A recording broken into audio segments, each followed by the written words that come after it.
Zig-Zag by Philip Catherwood. Kiva walks on stage. My name is Kiva Brady. I've just illegally crossed the border from the Republic of Ireland into Northern Ireland. It's the first time I've ever went over the Zig-Zag. It will most probably be the last. Kiva sits down. Rowan walks on stage.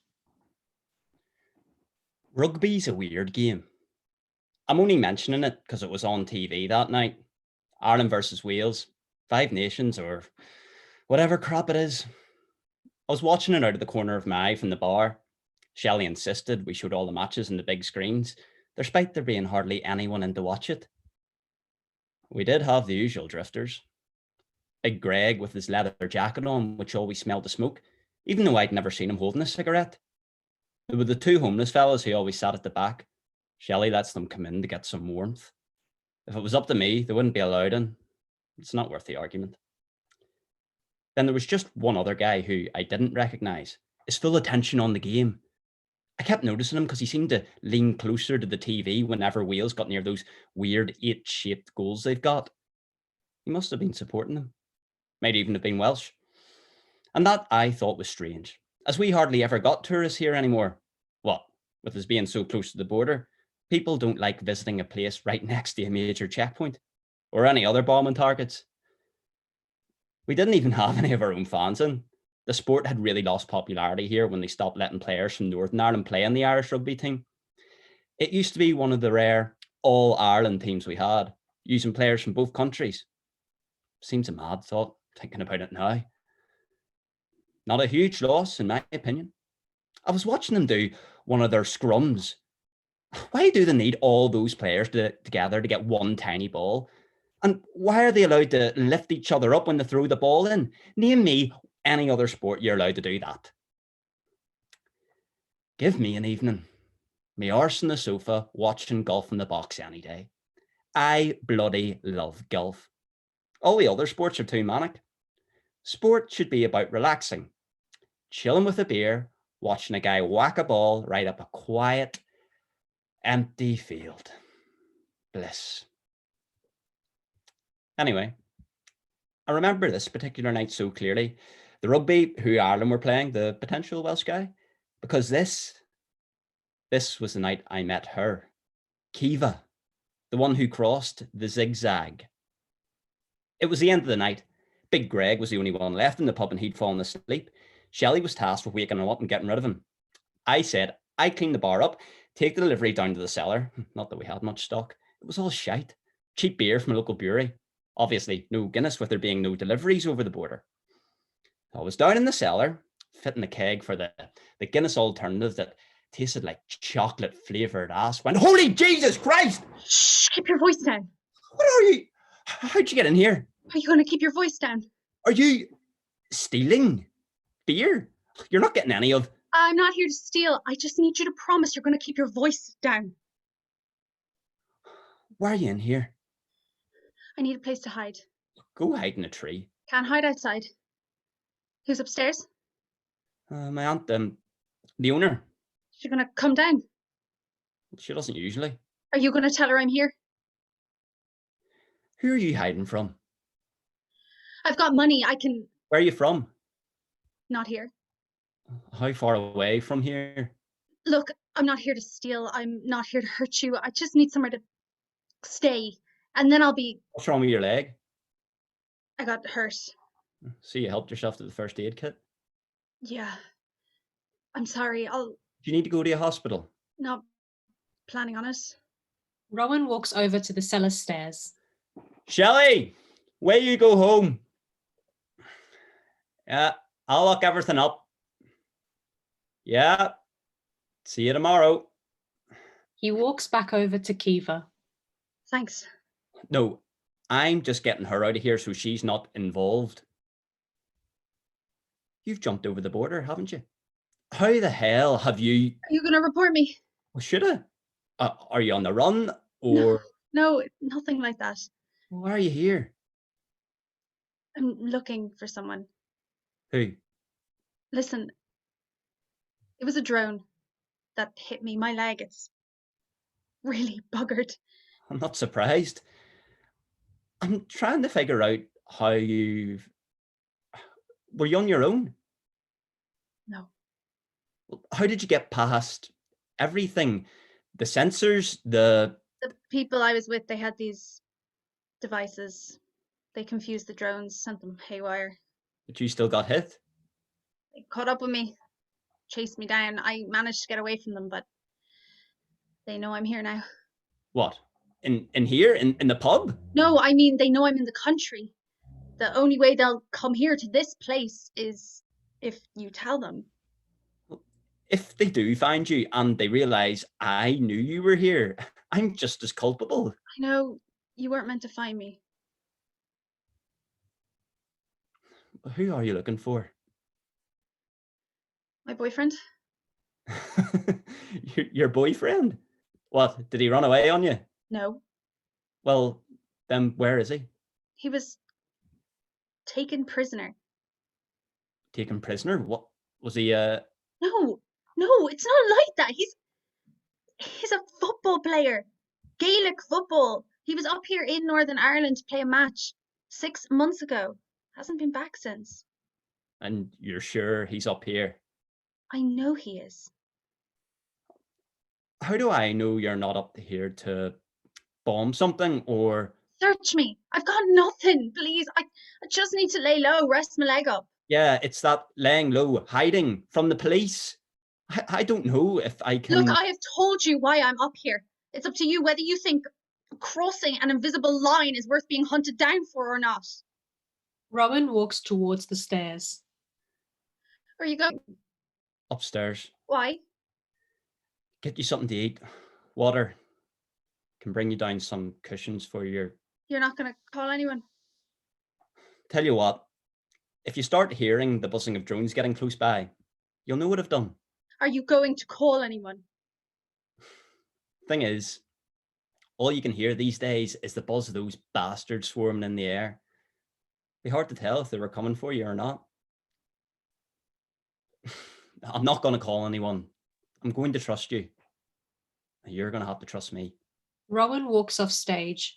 Kiva walks around.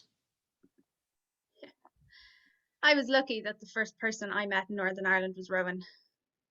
If it had been anyone else...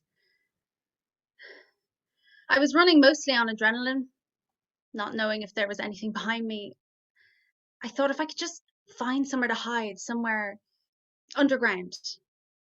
Then I found this pub at the side of the road. Looked dead inside, easy to sneak in. I thought I could rest up in there overnight, be gone in the morning. I didn't think anyone would come down. To say my foray over the border was an absolute shit show would be an understatement. It was near impossible trying to find someone who could help smuggle me through. I was careful not to ask anyone directly back home. I knew someone would eventually tout on me, end up getting a knock on the door from the Garda. I had to be discreet. And I was getting nowhere by staying in the one spot. So I ended up travelling north, right up to the Zig-Zag. I kept seeing on the news there were these refugee camps just outside Monaghan. It was a mix of Middle Eastern and African people who, like me, were trying to get through the border and had just made their home right there. They've been there for years now. It's been popular to use Ireland as a backdoor into Northern Ireland, which then ultimately gets you into the UK. It's nothing new. It was one of the first things that ended up putting tighter restrictions on the Zig-Zag way back when. I was shit scared walking up to one of those camps. But when I got there, everyone was so nice to me.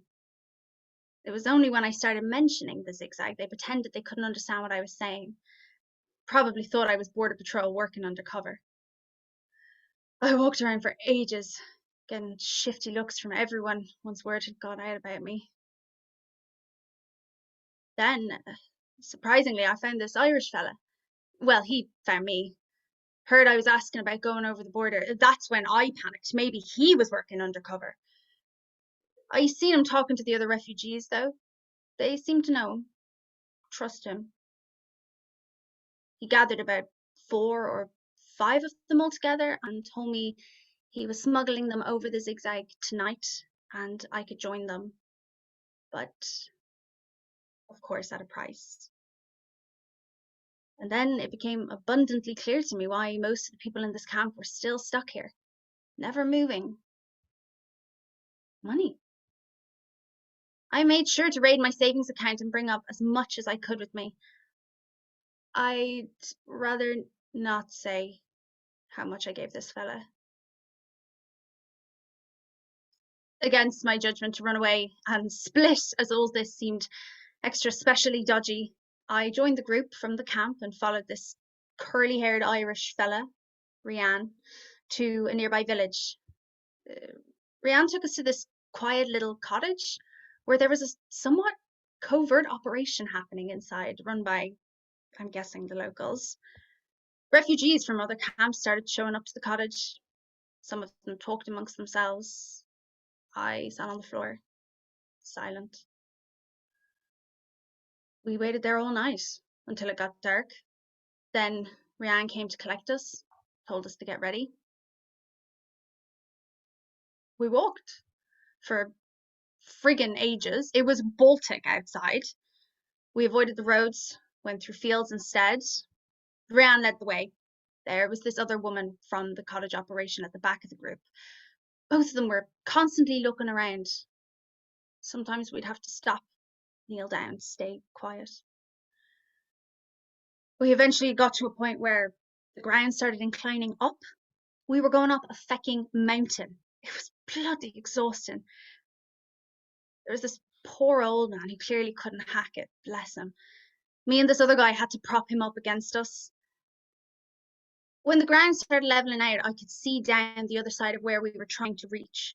More fields, trees, and bloody bushes, but in the distance I could see streetlights. Was that Northern Ireland? You couldn't tell the difference from up there. There's nothing indicating where the border actually is. There's no signs, no wall. There's only just The buzz of approaching drones. And then you hear them. It's strange, you wouldn't think the sound of a drone would send a chill straight to your heart. I mean, they're everywhere, especially if you go to the likes of Dublin. They're all over the place, flying overhead, making deliveries, carrying takeaways, policing the streets. Yeah, you'd think I'd be used to the sound of the mindless buzz they make. Not these ones. These ones sound dangerous. Like you know they're coming to hurt you. Rian and the cottage women are whispering to each other, something about tripping their sensors, scrambled the code. She's typing something into her watch. Rian's got an old-looking tablet device out. He is hammering the screen. The drones are getting louder. I still can't see them, but damn, I can hear them. And that's when Rian tells us to run. All of a sudden, we're scrambling down the hill. People are falling over the uneven ground. I can hear the drones behind us. And that old man. Oh, there's no time. The drones are definitely close. I turn my head to see they're dropping nets, catching whoever's behind me. And I'm sprinting. I am overtaking people. I can hear little popping noises coming from behind, like someone bursting a tire. I hear this young boy cry out. I don't know what those drones hit him with, but he falls down.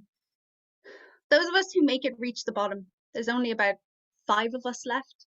Some drones hover at the top of the hill, but others are making their way towards us. Rihanna's hammering at the tablet, and then the drones start flying in different directions. Where they were flying information before, suddenly they're all over the place. Rian tells us this is as far as the cottage people go.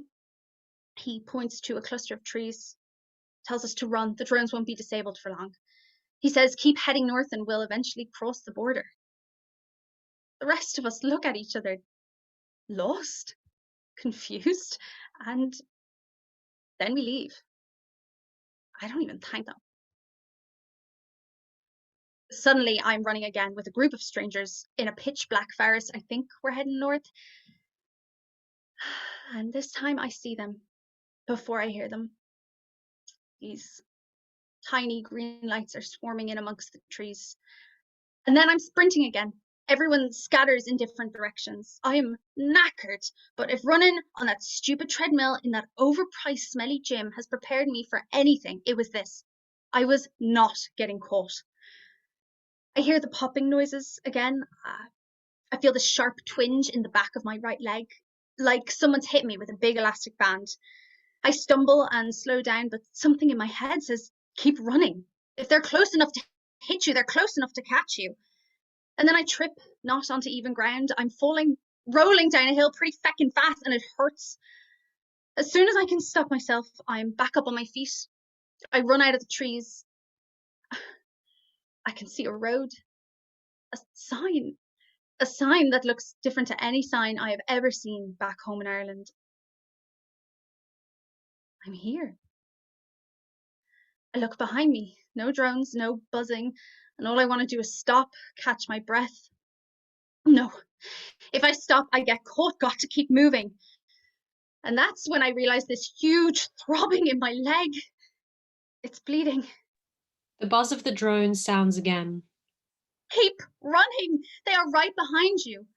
Find somewhere to hide, somewhere underground, somewhere to lay low. And then I ended up. Rowan walks on stage with a few cushions, some bags of crisps, and a bottle of water.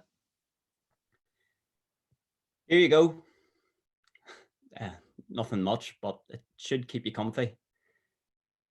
And before you ask, I haven't reported you. I wasn't going to ask. How's your leg? Really sore. Trying to walk on it. Where is it you're trying to get to? Need to know where I am first. You don't know where you're going when you... Just that I was going over the border. You're outside Armagh. Armagh? Right. Have you ever heard of it? Yeah, I've heard of it. I've just never been here. I'm taking it Armagh isn't your final stop. No. Do you live here? I mean, is this where you're from? Yeah, I live here. Not in the pub. I live close by. Is it nice? You're not going to tell me where you're going, are you? I'd rather not. Still don't trust me. Would you? Rowan relaxes. He sits down on a cushion. Armagh's a bit of a shithole at the moment, if I'm honest. Kiva sits down on a cushion opposite Rowan. How come? People like you. Sorry? I mean, people trying to jump over the border. Bring some shady characters about. The trouble at the checkpoints, bombs going off. They're stripping so much business away from here. Like this pub? Yeah, suppose. Well, we still have our regulars. Meant to kick them out before the curfew. Not that anyone's sticking to it at the moment. You have a curfew? Lots of places around this way do. You don't? No. Well, there might be in places near the Zig-Zag, but I don't know. You have big refugee camps south of the border. Is that true? Yeah. And there's this big shanty town where lots of homeless people are living outside Dublin, isn't there? No. Well, Dublin does have a homeless problem, but there's no shanty town. Well, how much do you hear about us where you live? Only the official stuff. I mean, when they talk about it in our government, border patrolling, counter-terrorism. I never hear about your country. Like, I remember when I was younger reading about Ireland, like it was this other world. Now there's nothing. No one here writes about you anymore. Censored out, more like. So this boyfriend, Neil, do you know where he is? I have a pretty good idea. How do you know he was arrested? I only know what his football club found out. He was playing Gaelic football up here. They were trialing teams going across the border playing each other. It was a pretty big deal. Did you not hear about it? No. They were given permission to cross the border into Derry, but as soon as they were driving through the city, they were stopped. Police took them all into custody. Wait, this is ringing a bell. A bus that was stopped in Derry, I didn't know it was a Gaelic football team. They had someone in there arrested under terrorism charges. Is that the story you were fed, was it? So there was no one in that team using it as a way to sneak into the country? Not a chance. So they're all still up here, Some have been released. but not your boyfriend. Why? No idea. The club, the foreign ministry, they've been working on getting them back, but it's always random. One player at a time, no real order to it. Do you know where he is, or? They were all taken to different prisons, scattered round the place.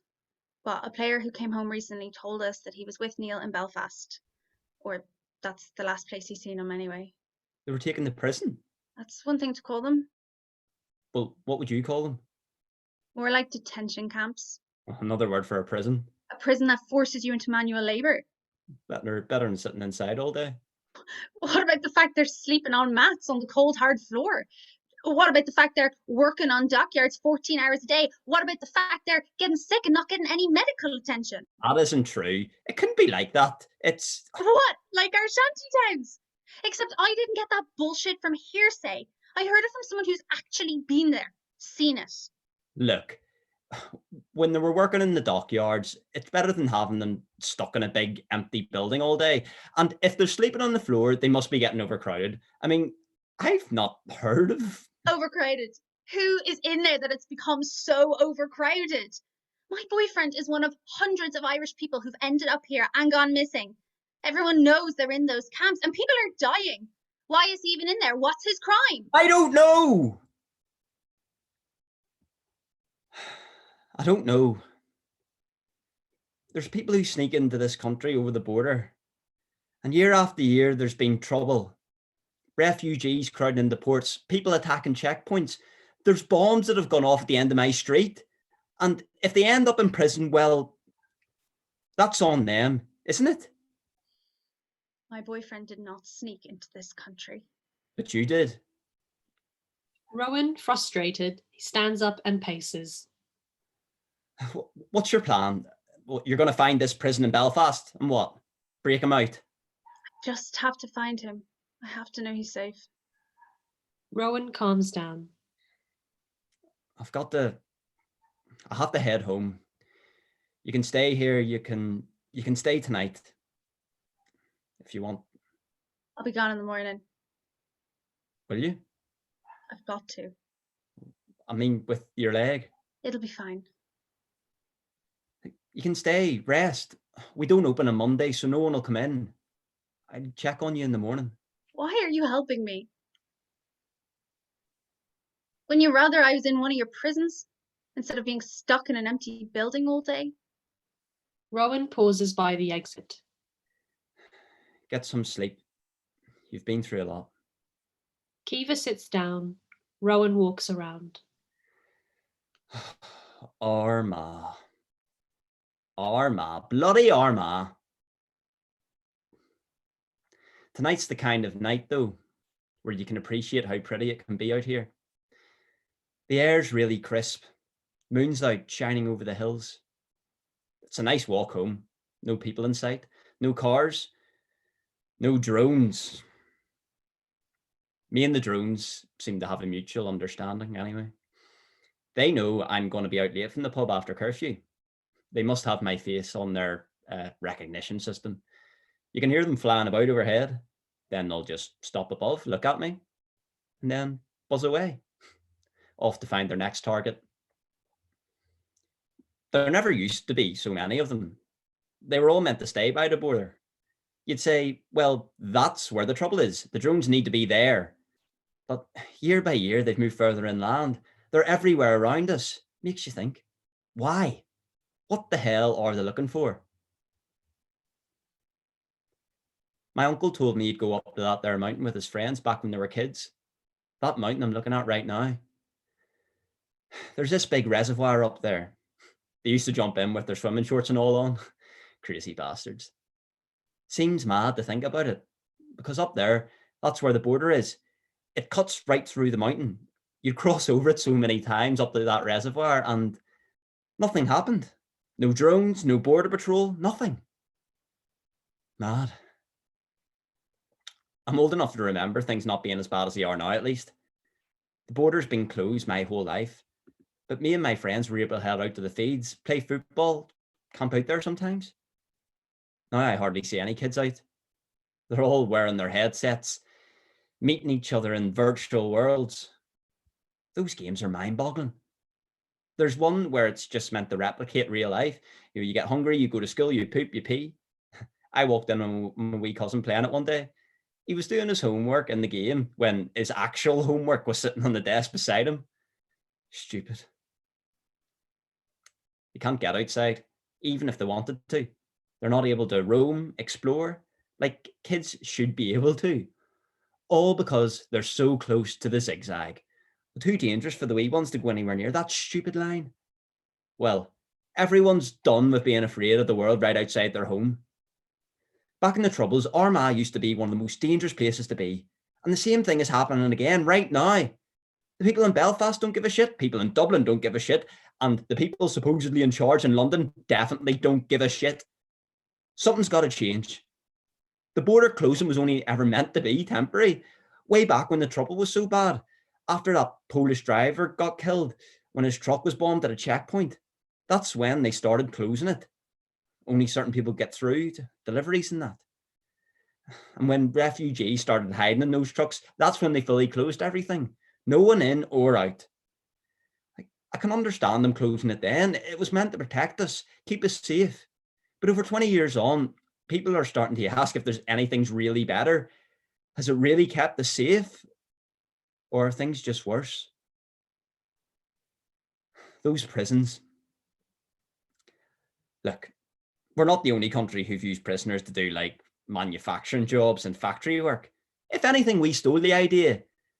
But if people are dying, why would they let that? I don't know. It's all a bit of a mess. I really don't have the answers right now.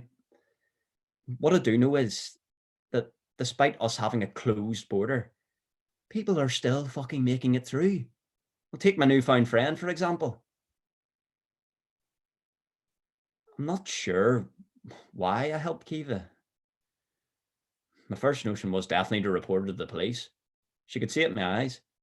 But subconsciously, my brain must have been working for me. Like, deep down, it knew helping her out would work out for me in the long run. Also, it was the right thing to do, I suppose. I mean, I think I did believe her. What she was here to do. But once it clicked with me, though, who she was, where she'd come from, I knew from then on I was going to help her, keep her hidden. This was a chance. You see, she was going to help me find Ellie. Rowan walks off stage. Kiva stands up. She puts pressure on her injured leg and winces. She tries to step forward, but can't. Oh, Jesus. You're on the news! What? The big illegal border crossing over a year. How many of you were there? Lots. Said they captured most of them on either side of the Zig-Zag, but they say there's still 2 on the run. 2? Anyone you know? No. Have they said my name or? Just that they're looking for 1 male and 1 female. Everyone in town's flipping out about it. What are you doing? I'm trying to walk. Do you want me to have a look at your leg? Nope. Why? Well, I know a bit of first aid. I might be able to. I've already looked at it. Do you maybe not want What? a second opinion? Kiva unwraps her bandages. Rowan looks closer. Definitely getting worse. Whoa, that looks. What? What did you get hit with? I don't know. It's fine. It's nothing. It's not fine. Your leg isn't supposed to turn purple. It's getting infected. Really? Absolutely. You've got to go to a hospital. I can't. If you don't get someone to look at that, it'll get worse. You've just looked at it. Someone better than me. I can't go to a hospital. You know I can't. Kiva limps away and sits down. I'm just going to have to rest a bit more. Work the strength back into my leg. What is your plan exactly? Like, for getting up to Belfast? I don't know. walk, hitch a ride, stow away on something. You haven't really thought it through, have you? Made it this far, haven't I? I can get a car, drive you, not really that far, but I can take you. It's fine. Honestly, I can do this on my own. So you won't get very far in that leg. What do you care? Honestly, what do you care what happens to me? How can you still not trust? You have me pegged as this close-minded idiot, don't you? From my close-minded country. Are you? Look, bad shit happens up here. I know that. There's bad shit happening all over the world. Let's not forget that we'd never be like this if it wasn't for what we've gone through, how much we've suffered. You're the victim, right? You don't think we've suffered? I think if you've suffered, it might be to do with a certain country over the water. I'm not the one we share a border with. A border that should never have been there in the first place. Maybe so. But you want to pick holes in each other? Let's pick holes. No, let's not. Well, you're stuck there, so let's talk. Let's talk about all the money you got from America to put drones near the border. They ended up starting this whole mess in the first place. Let's talk about you sending equipment up to help people here disrupt checkpoints. Let's talk about, in the early days of the border closing, Irish and US Navy ships actually blocking British ships from delivering food so people in Northern Ireland couldn't eat. Tell me how you find yourself so perfect in all this. All right. Let's talk about the UK getting cozy with Russia and China because they've shat themselves now their special relationship with America is over. Let's talk about Britain helping to invade India and how they are effectively starting a new British Empire. Let's talk about the fact that if those US Navy ships weren't in the Irish Sea, Britain would swoop right in and invade us too. No, I don't trust you. And so far you've gave me every reason to believe you're just another sheep who thinks everyone around him is out to get him. But because the only thing that separates our countries is an invisible line, and the fact you've helped me at all makes me think deep down you might actually be a decent person. Rowan sits down. They both pant after venting. They sit in silence. Your leg. Someone told me that the drones might be using chemical bullets. I think that's what's hit you. Well, that means I'm fucked. If you won't go to a hospital here, I can try and get you back over the border. You can get help, and I'm not going back over there until you won't get anywhere at the state you're in. I'll be gone by tonight, and you can forget I was ever here. Don't do that. Why? You can go back to your quiet little life and not worry about me. No, I don't want that. Why? What do you want? I have a sister, a little sister, who I haven't seen in 3 years. Why? She was sick and she had to go away. Sick? Is she still I don't alive? know. I don't know where she is or how she is. Ever since the day she was taken away, I was going to ask you if you could help me find her. I'm not here to find your sister. You know what I'm here for. This is your country. If you need to find your sister, you can. No, you don't understand. She's not in my country. She's in yours. How? The treatment she needed was with this American specialist. He flew over to Ireland and she got over the Zig-Zag. And ever since that day, I've not heard any news, any information, nothing. Is this why you want me shipped back over the border? No, it's not like... So you can use me as what? A spy? It's not like that. I want to help you. You want to help yourself. Don't go. Not tonight. You don't have to. Can't help you find your sister. All right, but don't go. You can rest your leg. We open the pub tomorrow, but my aunt never comes down here. It's just me. You don't have to worry. Look, you've done more than enough already. You don't need to help anymore. Really.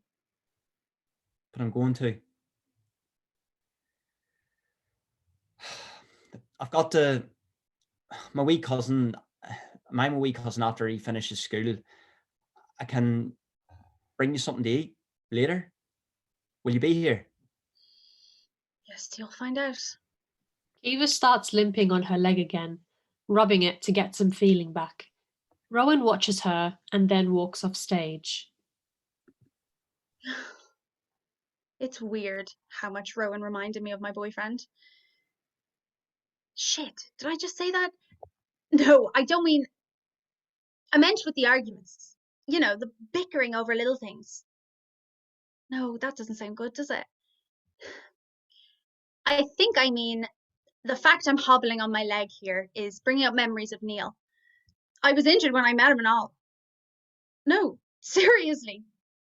Yeah, that's right. I'm going to talk about my fella.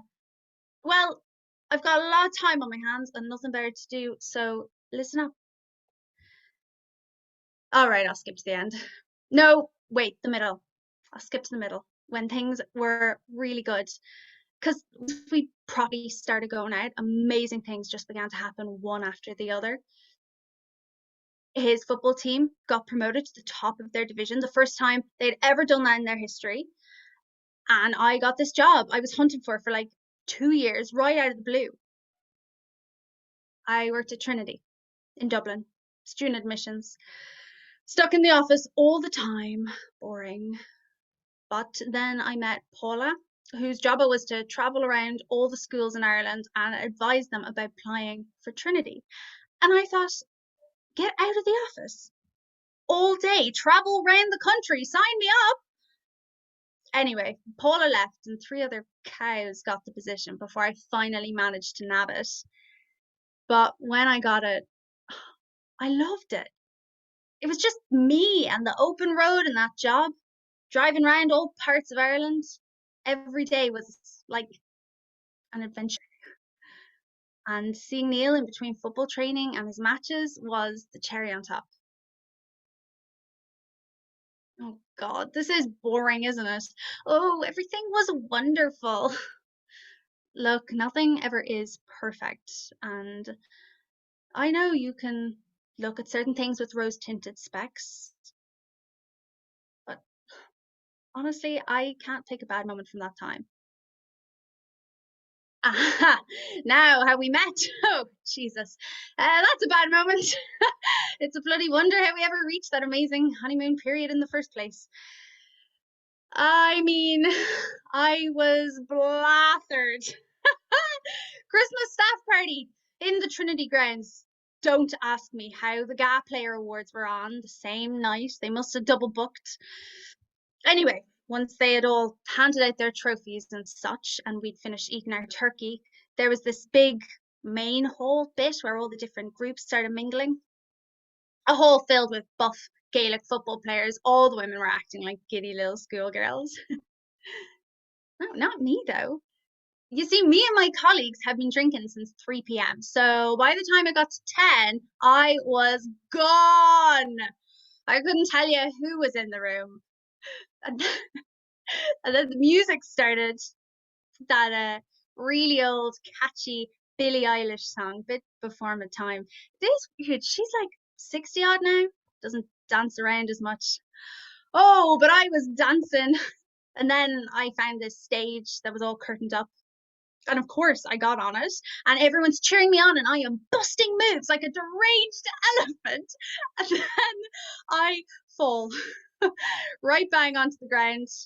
I hit one of the lights with my head on the way down. Everyone rushes towards me, all drunkenly panicking. But the first person that reaches me, that helps me up, is Neil. And he's pushing everyone back, making sure I get enough space. He took me off to a quiet place, stopped the bleeding on my head. I was gabbling away to him about my knowledge of football, which is absolutely feck all, and speaking some absolute shite in the process. But amazingly, he started talking back to me, and we sat there and talked the whole night, me and him. Hardly stopped for breath. I know. It was love at first sight. We lived happily ever after. Well, no, we didn't.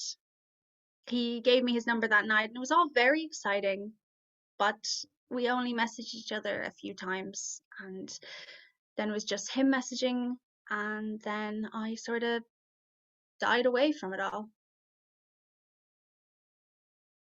I'd recently just got out of a big relationship. I'd done the whole soulmate thing, the moving in together, planning for the future, and then suddenly it's all over. I wasn't ready to do that again. And I mean, there was no reason for me not to message him or at least try anything. I don't know. I didn't see him for like 6 months after that. Not that I meant to. I was dragged along to a football game by my friend from work. She was dating this guy who was a fan, and I was third wheeling. And I was standing there behind the nets, bored, not watching. And then this player scores a goal. He comes up to the crowd and celebrates. And it's him. And he is looking dead at me, doesn't take his eyes off me. Now, tell me how he picks me out of a crowd of hundreds. I like to think it's because I looked absolutely on fire that day. Or it could have been the fact I was the only one not jumping up and down, waving my arms, celebrating like an Aegis. I don't know what possessed me, but I waited ages outside that football ground by his team bus, and he sees me, comes over, says, "Let's get a drink." And that was the start of it. And then, the new job, his team getting promoted, and breaks away together, holidays, family birthdays, dinners. Life was really good. But 3 years later, and yeah, I knew he wanted to start settling down, do the moving in together, start a family, maybe. You've probably seen all his other teammates doing it, marrying, having kids. They were most likely asking him why we weren't doing the same. In my head, I was like, why ruin a good thing? We had so much left to do ahead of us. I wanted to travel more, see the world. I thought I could maybe get work abroad. He could coach football, any sport, anything but staying in the one spot. We didn't fight about it. Not really. We just kept mentioning it and not getting anywhere. I could tell he was annoyed. He was becoming more distant, call me less.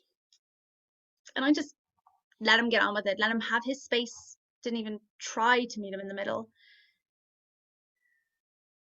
And then he went missing. I found out about the bus being stopped along with everyone else. And we thought, okay, it's a misunderstanding. Once they figure out who they are, they'll send them straight back. But then days went by, and then weeks, and he still wasn't home. Then I could barely do anything because nothing made sense anymore. I thought every part of my life made me happy, but it turns out it was mostly him.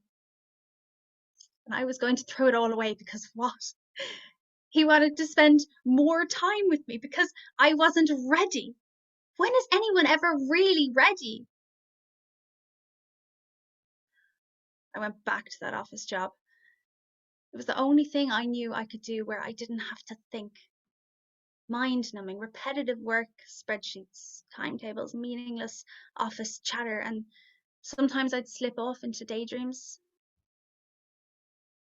I remember wandering around villages we'd never been to and coming up with stories about the people who lived there. Finding random pubs in the middle of nowhere and getting trapped in their lock-ins. Watching family members being buried in the ground and being beside each other in case one of us couldn't handle the sight. Staying up on the sofa until 4 a.m. with just a blanket over us, chatting about whatever came into our heads, because we knew the other one just wanted to talk and they just needed someone to listen. And I realized that wasn't just some time spent with a boyfriend. was my best friend. He was the person that I cared for most in my stupid little life. That's when I knew I had to find him. If no one else was going to, I was. Every night after work, I'd pick up a few beers. It became a kind of ritual, and I'd lock myself in my room and pore over maps, marking possible locations to cross over the Zig-Zag.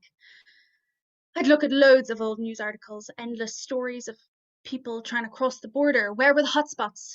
Where might not be protected as much? Refugee camps outside Monaghan. Interesting. I'd found out as much as I could about the work camps I kept hearing about in Northern Ireland, their possible locations, how they operated, how heavily guarded they were. I sat there for nights on end planning how I was going to get over, what steps I needed to take. The night before I left, I sat in my room on my own, thinking how this could be a one-way trip. The odds weren't really with me. But what other option did I have? When Neil was possibly days away from dying in one of those hellholes. I think he's already dead. But they've tried to sweep it under the rug, reduce him to just a memory, a number in time people will forget. He's not dead. He's not dead, and I'm going to find him. Even if I don't make it back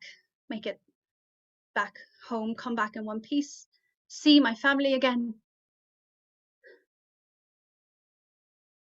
Fuck it. Rowan walks on stage with a plastic bag. Bought you some takeaway. What are you doing? What? Are you drinking our beer? Yeah. Well, I started to drink the whiskey over there because it was made the pain in my leg go away, and now I'm drinking these beers. You want one? Aye, go on. Kiva cracks off a bottle top with her hand and gives it to Rowan. He sits down beside her and takes a swig. I've never had this beer. It's a local one. Oh, it's nice. Got a bit of a weird taste, but it's all right. Do you still have Guinness? Guinness. Of course we still have Guinness. What are you? You don't have Guinness anymore, do you? I haven't had it in years. We used to get some in drips and drabs, being so close to the Zig-Zag. That all stopped. If I'd known, I could have brought some up for you. Thanks.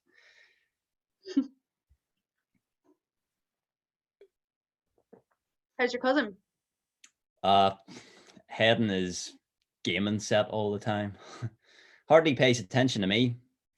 He's doing this history assignment at the moment, learning about Brexit. Oh, right. He says, well, his teacher says, it was the start of all the problems leading up to the Zig-Zag. He's asking me questions like I was alive around that time. Weren't you? Sorry. He's asking, could you really message people in Ireland on the internet? And like, did we really used to have Irish passports? Where did the Zig-Zag name come from? What did you say? What? About where it came from? You don't know? Do you? Well, it's that's what it's always been called. That's not what I asked. Well, it's to do with, I think, the way the border sort of zigzags in the map. That's it. Yeah, but I think someone just called it that and it stuck. Does it really zigzag? I thought it's more of a... Well, it's not straight, is it? You know, you have countries like that in Africa with straight borders. When empires were colonizing them, like Britain and France, they just drew a big straight line on the map and said, right, you take this half and we'll take the other. And at least here, we tried to, like, shape it out. Seems like a lot of hard work. Could have just left it blank. No need for a zig or a zag. You all right? Can't really stand. That's why I'm sitting. I haven't actually thanked you. You don't have to. No, I do. You could have easily turned me in or not given a damn in the first place. But You've really helped. That's true. It's fine. Just realised. What? I don't know your name. It's Rowan. Rowan. I'm Kiva. Nice to meet you, Kiva. Likewise.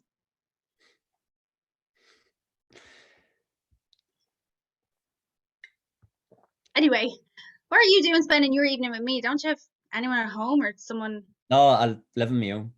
that I hope I'm not interrupting? No, I'd probably be sitting with a beer anyway. See if there's any golf on or... Oh, not golf. What's wrong with golf? It's incredibly boring. It's not boring. It's relaxing. It's not even relaxing. It's just plain dull. Well, I'm sorry if it's not as exciting as Gaelic football. Sorry. What would you usually be doing any other normal night? Don't know. Read. Call my family. Look at places I want to travel. Where? Everywhere. Europe, America, Asia. See the islands around Fiji before the rest of them are underwater. Maybe visit that eco-city they built in Malaysia. You know, and The one that just looks like a forest. All the plants and bushes and the buildings and the turbines. you've seen it. Well, my little sister went on about that place all the time when they were building it. Your little sister. What's her name? Ellie. And what age? She'd be 13 now. You said she was sick. She had this immunity defect. You know, she was born with it.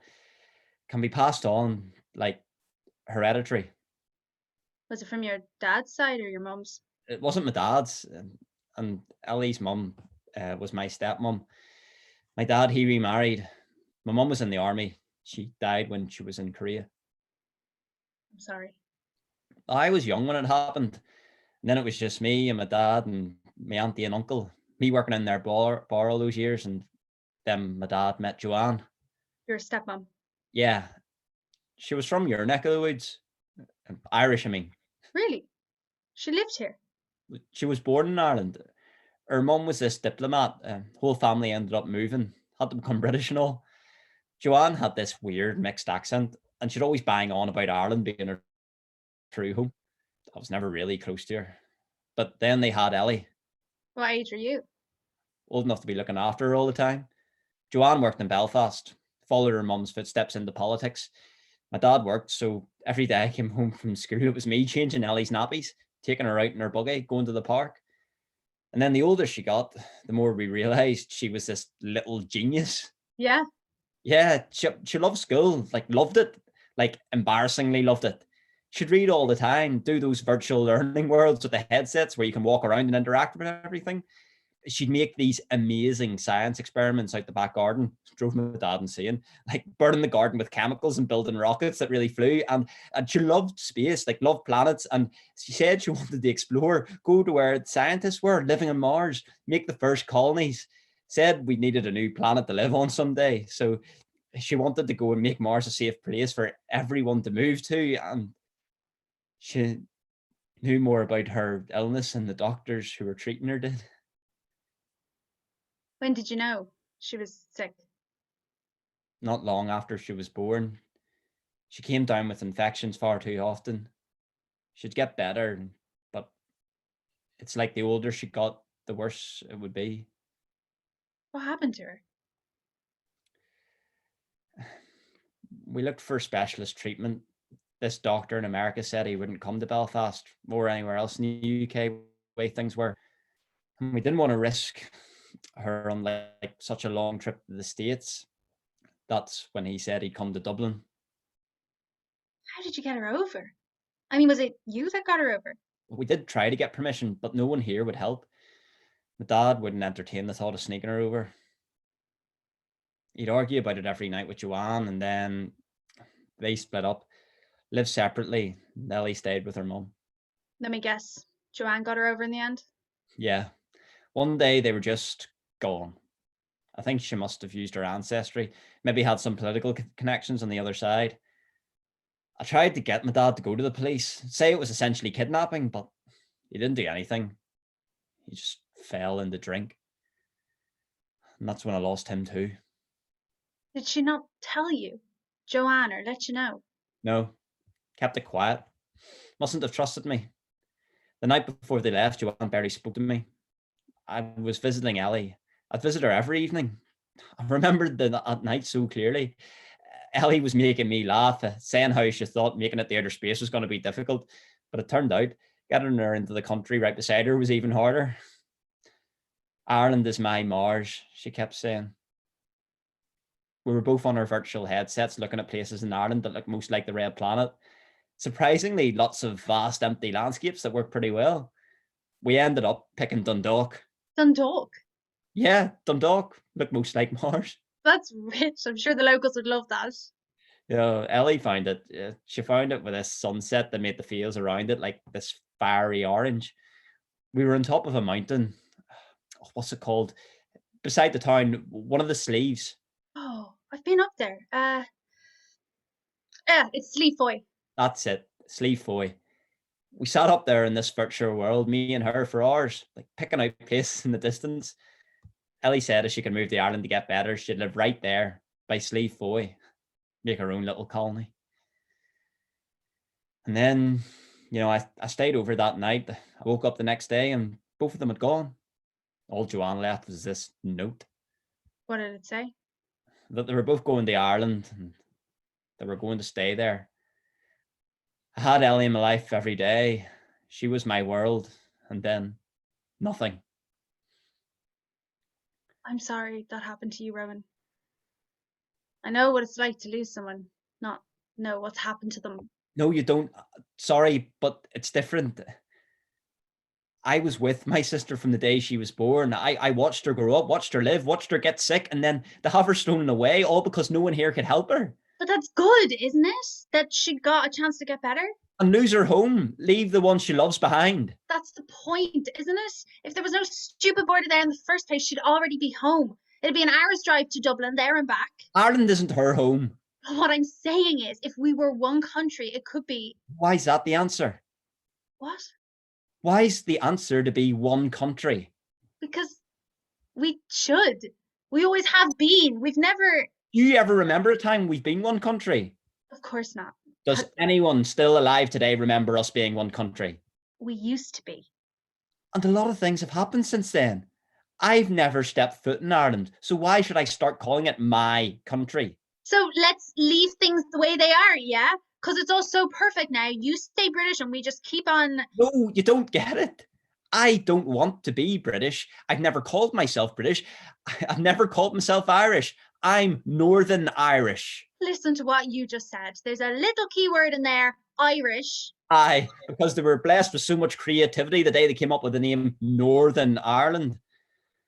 I would have called it anything else. Bloody Gulfland or, Christ, the United States of Armagh. Just because we have Ireland in our name doesn't mean we have to be part of it anymore. You're already part of something. Why can't you be a part of what you originally were? Because we're our own place. We've our own identity, our own culture. We've always had this higher power looking over us. It's made my sister leave. It's made my friends spread out around the world. We've become empty. Look, I'm all for getting rid of the Zig-Zag and everything that comes with it, but we're not the same anymore. Kiva bolts up to her feet. She limps towards Rowan, stands right up close to him. Look at me. Look at me right now and tell me what makes us so different. You and me. We've both suffered.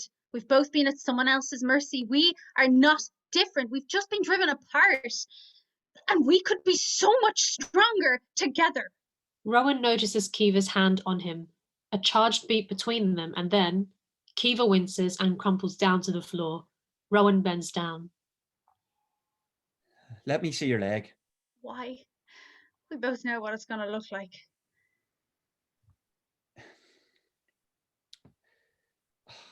You're burning up. That's it. I'm taking you to a hospital. No, please, just stay here with me. Please. Rowan stands up. I stayed there until Kiva fell asleep. Well, I wanted to make sure she was all right. Wanted to take her to a hospital, but what was I going to do? Carry her? She didn't want to go anyway. I went upstairs, ended up having a few whiskies on the bar, sitting in darkness, the silence, on me own. I sat there and thought about everything, about Ellie, about my dad, about Joanne, Kiva, about the Zig-Zag, the stupid bloody Zig-Zag. It's amazing that alcohol, the substance that makes you slur your speech and fall over chairs, suddenly gives you so much perspective over things in your life. Like how much shit the Zig-Zags brought with it on both sides. Like how you blame it and everyone else for Ellie being taken away, when you should have been the first one to try and sneak over the border yourself. She was dying. You should have done something, just like Kiva. Look at her, risking her bloody life. Instead, you did nothing. Stayed here, drunk glass after glass, ending up like your old man. I looked out the window, seen some drones flying overhead. Wondered where they were going, who they were looking for, who they were going to capture. Why do we realise something when it's too late? Everyone looks at the world right now and says, that's it, we're heading towards a surveillance state. Then you look around and realise it's already happened, right in front of our eyes. Shit. That drone's just hovering out there. What's it doing? It's not moving. It's definitely looking in here. Probably wondering what I'm doing in a closed pub so late. Shit. Can it see Kiva? Does it know she's here? It's flown off. Why was it out there so long? Was it looking for me? I start to think about anything I've done to make a drone. Anyone suspect me? Leaving here late, bringing back food. Oh God, I've been looking online about what happens to the Irish nationals who've ended up in Northern Irish hospitals. Like what happens to them, where they go. Stupid. And I've been reading up a lot about refugees jumping over the border, like who the police are looking for. Looking up about camps in Belfast, searching for GAA players named Neil. They wouldn't be able to work it out. Not just from that, but then you can hear me, can't you? Right now, you're listening to me, not me speaking out loud, but my voice.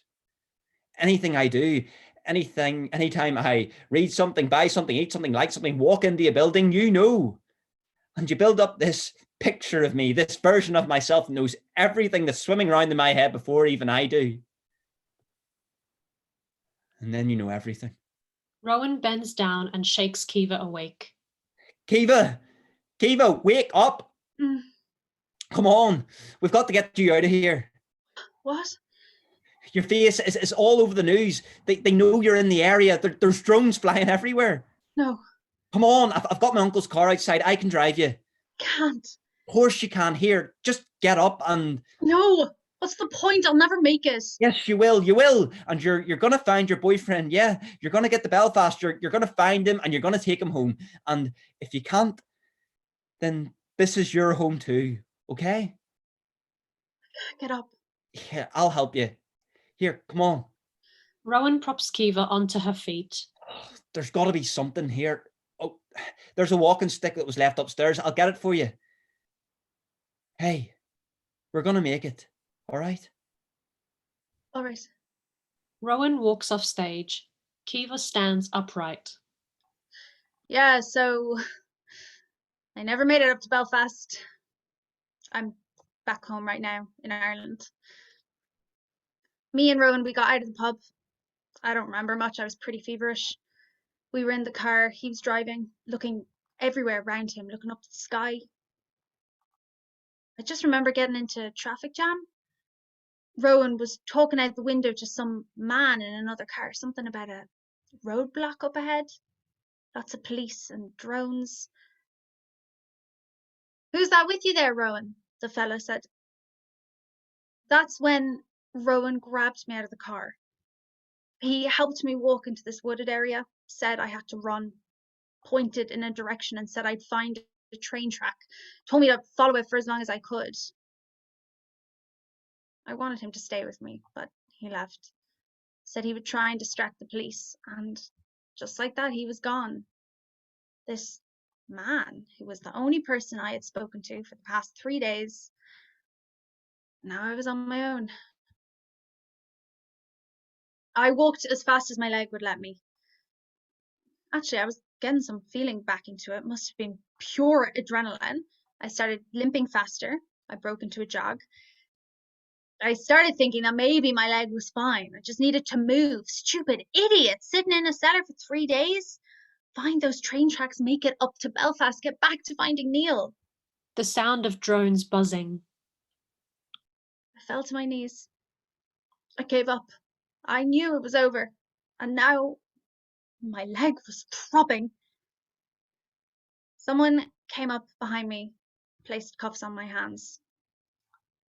I got put in this van, was taken to what I guessed must have been a holding prison. Dozens of people there, all looking lost and glum. They had us stuck in these cages. No seats, just the cold, hard floor. There was a whole mix of people, foreign refugees, possible Irish citizens, maybe even people from this country. A doctor, I think she was a doctor, noticed my leg straight away. I heard the guards arguing about whether to take me to a hospital or not. I heard them say, no capacity, she needs help, and also, rather charmingly, let her rot. Before I knew it, I was back in a van, off to a hospital maybe, or one of the camps, more than likely. Maybe I'll get sent to the one Neil might be at. Maybe this was the stroke of luck I needed.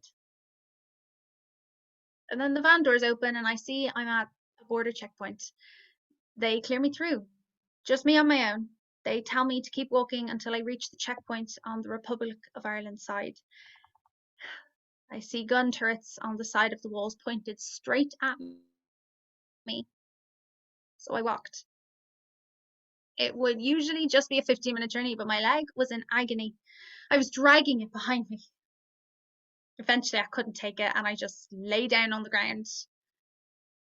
Things started getting blurry. All I could focus on was the breath coming out of me. I remember hearing a drone above my head, not another bloody drone. And then shortly after, the lights of a truck, and suddenly I'm being whisked away somewhere else. And that's it. I was back in Ireland. I was taken to a hospital. My leg was finally treated.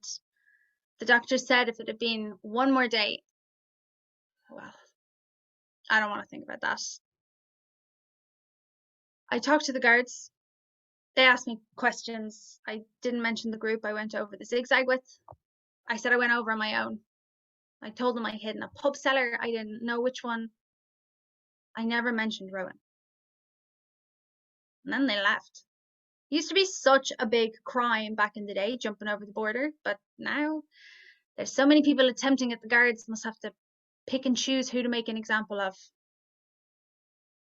Now I was back home, back in my empty house, the room I spent so many nights in planning how I was going to find Neil. But I didn't, did I? All I managed to do was get injured, get stuck in a pub, and befriend a local. I've been thinking a lot about Rowan. Damn it, why am I thinking about Rowan?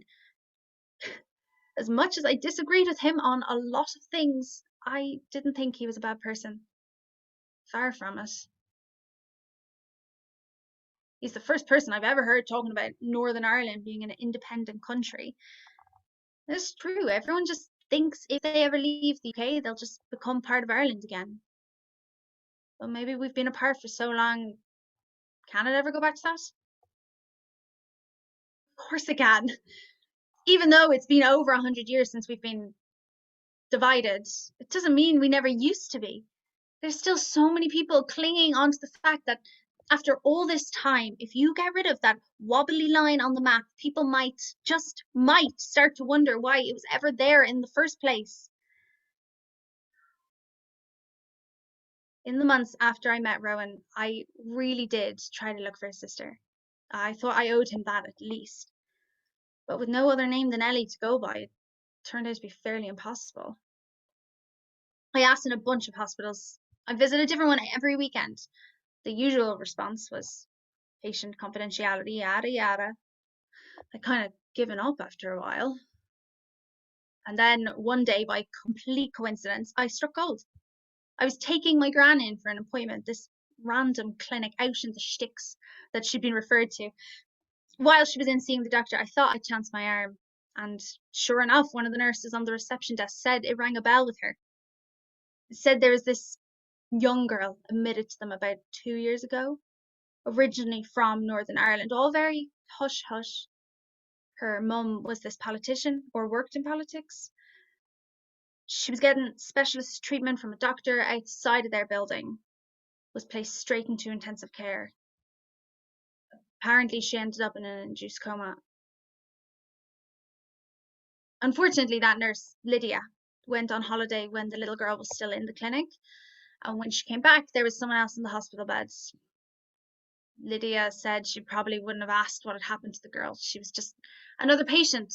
They had more than a dozen in intensive care at a time. It was just on with the job for her. On to the next patient. I asked if I could try get the name of the girl from the records or something, but once again, confidentiality. Was it Ellie? All the details matched up. What did it mean? Did she survive? Was she maybe moved to another hospital? If she was in a coma? It was a breadcrumb at least. I wanted to tell Rowan straight away, tell him there was still hope. What are you still thinking about Rowan for? You should be thinking about how to get up to Neil. I started planning how I could get over the Zig-Zag again. What would I do differently? How could I be more prepared? How could I not get shot in the bloody leg this time? I had to wait for it to heal up. It was frustrating. If Neil was running out of time before, he certainly was now. And all I could do was sit here, the world moving on around me. Rowan walks on stage. Oh, Christ. The rugby's on again. That's right. I'm back to porridge. Back to serving the same old regulars. The old codgers who've no reason in their lives to get out of this dump. And I was stuck with them. It had been 3 months since I met Kiva, since I left her at the side of the road. Stupid. I panicked. I wanted to make sure there was no chance the police could catch her, so I told her to run, with a banjack's leg and all. What a great plan that was, Rowan. I walked up towards the police at the roadblock. My plan was to say I'd seen this girl that was on the news lead them in the complete opposite direction. But when I got there, Conlon Geedy was already blabbing to them. I knew I shouldn't have rolled down my window to talk to him. Honestly, I thought he'd done me a solid by telling me what was up ahead. But when he'd seen Kiva in the passenger seat, I knew the game was up. I was questioned by the police. Lied to them. Why was she in my car? She was a hitchhiker. I picked her up. No, I didn't look at the news. Don't pay attention to it. I didn't tell them anything about the pub. Nothing about who she was looking for. I'm near certain they knew I wasn't telling the truth. I'm sure they had all this evidence on me. That drone was hovering outside the pub. That's why I was surprised when they let me go. Didn't say anything, just sent me on my way. They were going to keep an eye on me, of course. Probably build up a case against me. Find the perfect time to strike. I was waiting for it. But honestly, I think around that time they had bigger fish to fry. You see, that big group that Kiva came over with prompted protesters to start gathering near different checkpoints. People who wanted to see an end of the Zig-Zag. They were sick and tired of seeing people suffer for wanting to move from one country to the other. It was less dangerous to do it in other places. Why was it happening here? There was real support for it, more than there's ever been. Not long after they started protesting, loads of people started showing up from all over Northern Ireland, camping out near the Zig-Zag. Suddenly, it wasn't anyone trying to jump over the border who were the police's main concern, but the people who were sitting right by it. And they were in their hundreds, I swear. And just like Kiva took the blindfold off my eyes, more stuff started coming out about those detention camps. The poor conditions they were living in, the painstaking labour they were being forced to do, the amount of people who were dying. It wasn't until an image leaked when things really started to turn. Everyone's seen a photo of a mass grave being dug for prisoners of a camp just outside Belfast. That's when Northern Ireland started rioting. It was quieter down my way, which was surprising being so close to the Zig-Zag. It was more in the cities where the action was happening. But right in Armagh town, they were out in force. I did think about joining them. Nah, they were fine on their own. But finally, it felt like things were happening. A few months later, there was an election. Like, this new party campaigning for an independent Northern Ireland completely swept the board. Someone was listening in on me. They didn't promise to do it straight away. It was going to take time. But all of a sudden, other things started to change. There were already talks of loosening measures at the Zig-Zag, about getting rid of it altogether. I'm sitting here watching the news and I can't really believe what I'm looking at. The main parties of the Republic of Ireland and Northern Ireland have met for the first time in over 40 years.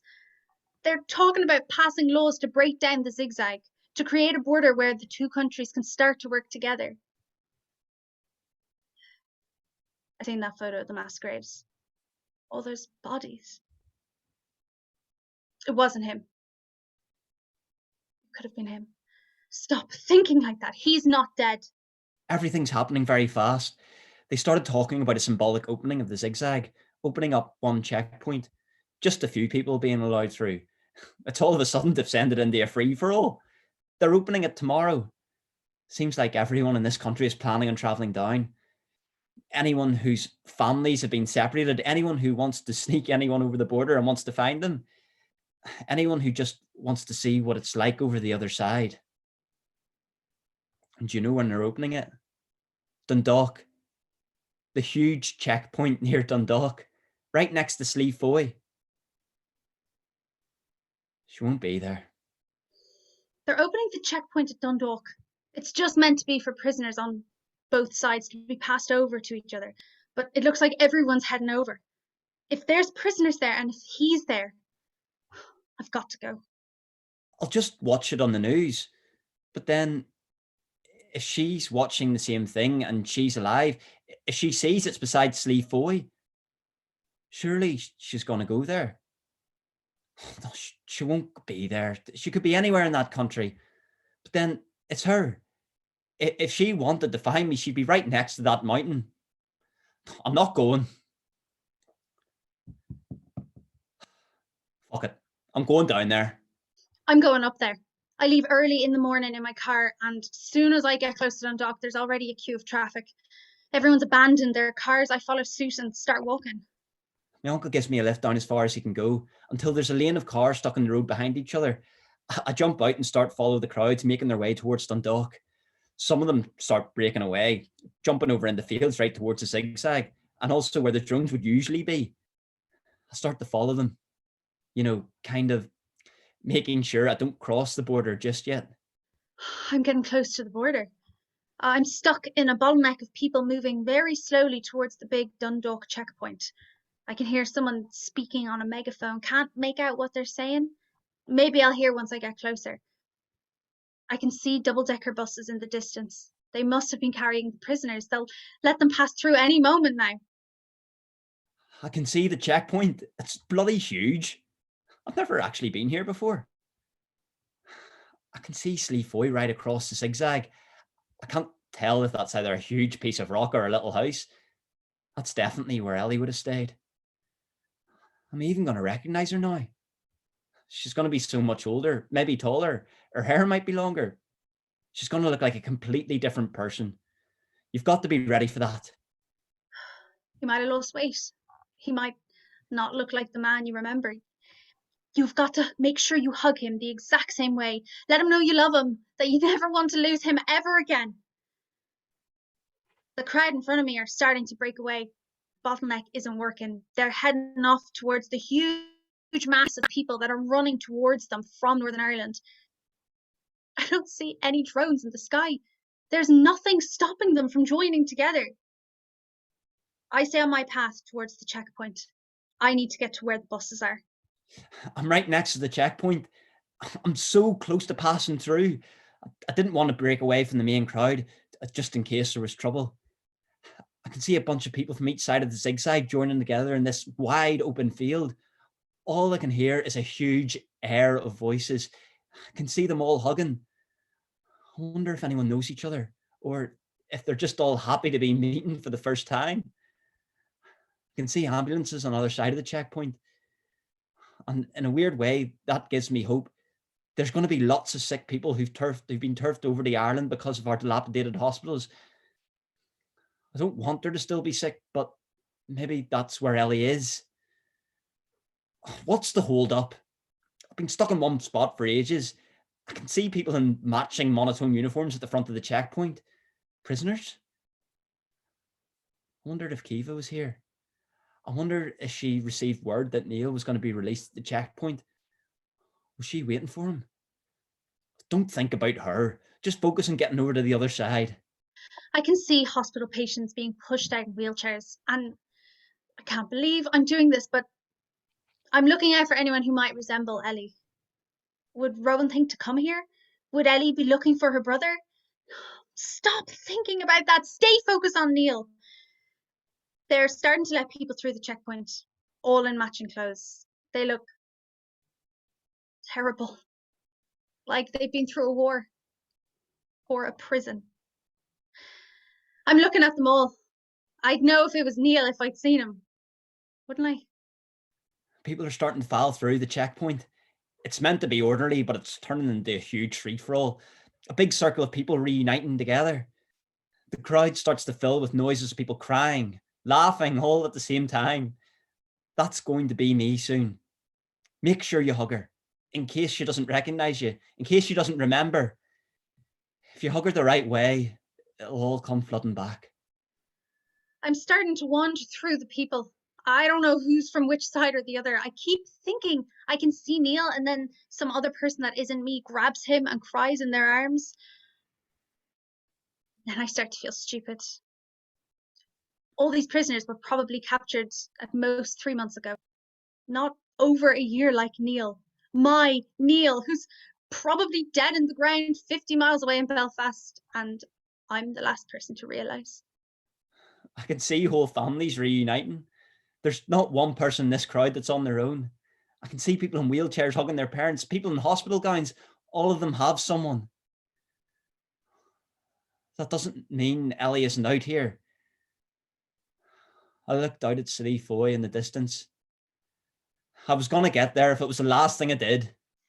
I was pushing people out of the way. I didn't care if they were happy, overjoyed. There had to be more prisoners coming through the checkpoint. There were so many of them in that country. There just had to be. I was forcing myself through a sea of people, pressing through me, going the opposite way. I had to get to that mountain. Don't be so stupid. Why would she be there? All the places, why are you going? Just keep looking. Grab anyone you see. Look right into their eyes. Kiva and Rowan meet in the middle of the stage, face to face. They pause. They look in each other's eyes for the longest time. And then I saw him. And then I saw her. Lights out.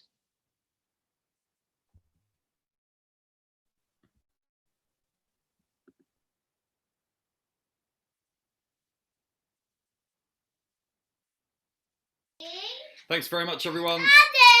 We'll be back in 10 minutes for the Q&A, so 3:35. See you then. Bye, guys.